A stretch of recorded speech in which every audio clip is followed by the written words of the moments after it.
Gracias por seguir con nosotros y viajamos ahora a uno de los paisajes más hermosos del mundo entero. Es el lago de Atitlán. Y es que recientemente se han dado datos acerca de la batimetría. Esto es la batimetría, un estudio que en realidad se realiza para conocer el nivel del agua. Se dice que ha crecido 60 centímetros, lo cual genera un terror para los habitantes cercanos. Los terrenos pueden ser inundados. Esta batimetría es una topografía subacuática que sirve para determinar los parámetros de este lago y también los niveles que podría alcanzar para evitar una catástrofe. Es muy importante conocer cuál es la forma del lago para poder determinar cómo varían los niveles. Este año, por ejemplo, subió 60 centímetros y ha venido subiendo desde Mitch, Ágata, Stan, la tormenta 12E. El lago ha ganado en nivel y eso ha permitido que se inunden muelles, viviendas, terrenos, etc. Nicaragua se suma a la lista de países que tiene como marco legal la posibilidad de donación de órganos. Y es que hasta el momento una persona de escasos recursos difícilmente tiene acceso a ese beneficio, tener vida después de la vida. En Nicaragua se encuentra aprobado en lo general la Ley de Trasplante de Órganos, una legislación que establece los mecanismos de control para donar órganos entre personas vivas, quedando restringidas las personas relacionadas, es decir, entre familiares. El trasplante de órganos, que nosotros ya estamos en capacidad de hacer algunos trasplantes, si no tiene una regulación, se presta para un negocio permanente, tráfico de órganos que se llama. Y esto, además del tráfico de órganos, nos trae como consecuencia efectos indeseables, muerte.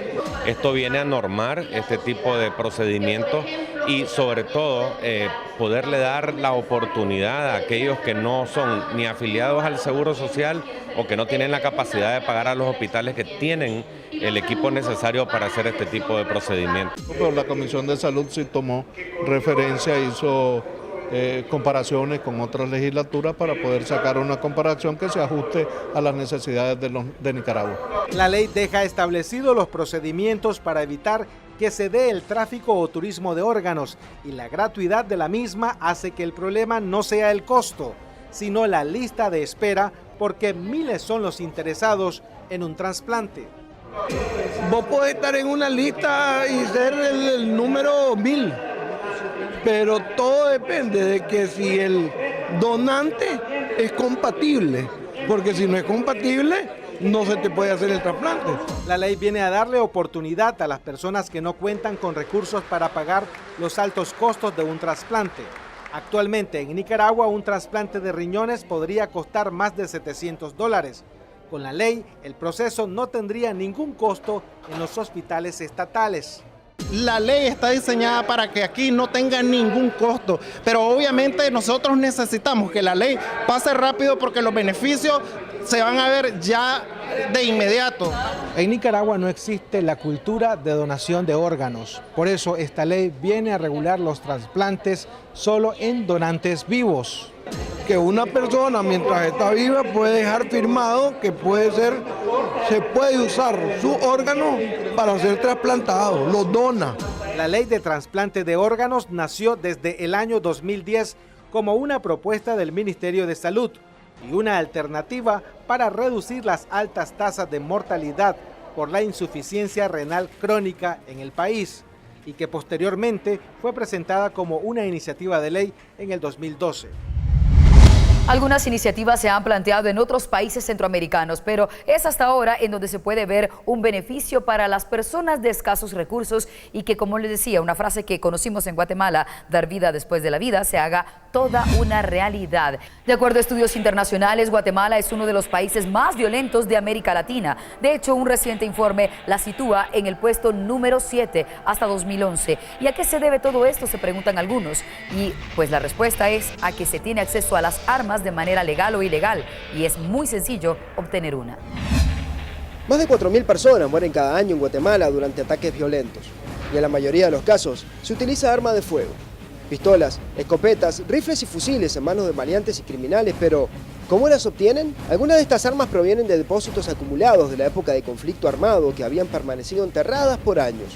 Otras son armas hechizas que salieron de la casa de un pandillero, pero la mayor parte de estos pertrechos ilegales ingresan de otros países en manos del narcotráfico. Cuando finalmente las autoridades logran incautar un arsenal, deben protegerlo para que no regrese a manos siniestras. Misión que no siempre puede cumplir.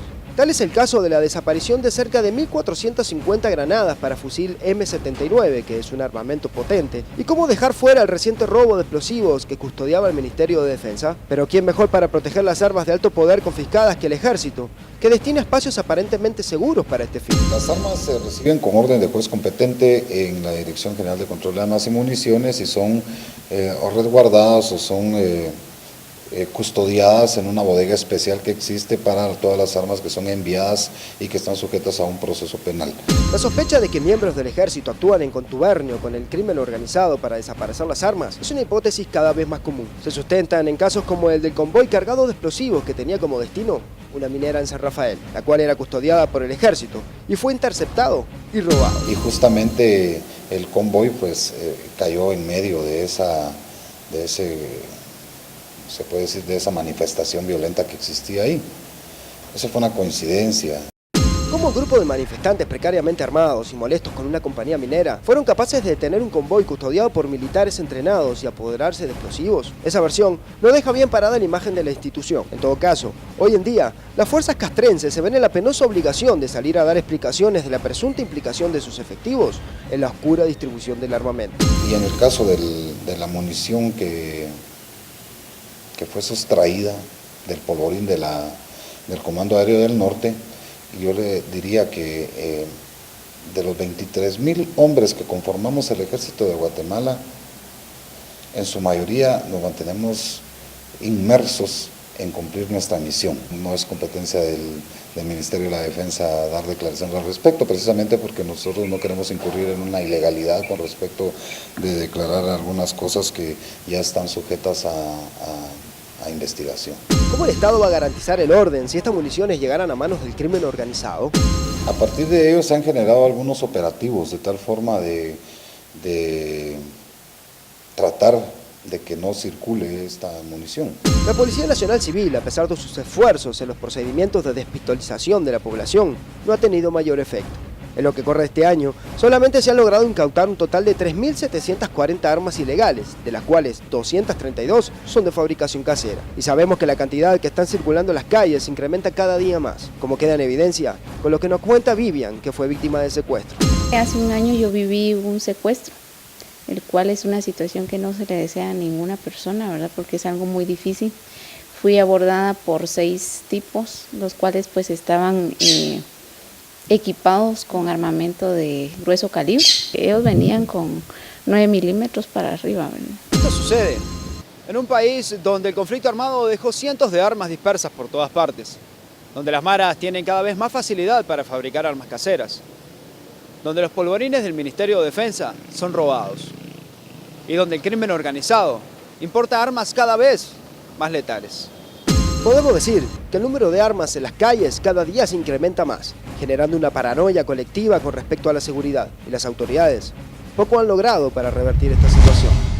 Algunos hablan de una verdadera paranoia, sin embargo, las encuestas y también los resultados demuestran que en Guatemala la violencia se mantiene. En todo caso, solamente quienes legalicen las armas pueden dar fe de sus acciones. Cuando un arma es robada, lo ideal es reportarla en el acto, de lo contrario podría ir a prisión un inocente a causa de no haber denunciado. Vamos ahora a otras cosas y es nuestro final, ya que tenemos que ver con el parkour y cómo se vive en otras regiones del mundo. Y es que el parkour no es considerado un deporte. De hecho, es titulado como un arte. Se considera que no se puede juzgar como una competencia tal cual, sino sus atletas se originan en diferentes disciplinas, artes marciales, breakdance, gimnasia y otros. No se puede decir que de una manera clara se trata de una persona que se mueve correcta o incorrectamente. Se trata de atletas del Reino Unido que entrenan como cualquier otra disciplina y los movimientos nacen del alma. Lo más importante en todo caso es que estos jóvenes encuentran canchas y por supuesto cualquier espacio listo para poder hacer de las suyas. La Escuela del Movimiento Libre en Checoslovaquia es una de las que lidera a estos jóvenes atletas. Con plena movilidad, así llegamos al final del programa. Gracias por acompañarnos una vez más a las 7:30 de la noche mañana por este canal y visítenos en las redes sociales. Hasta la próxima.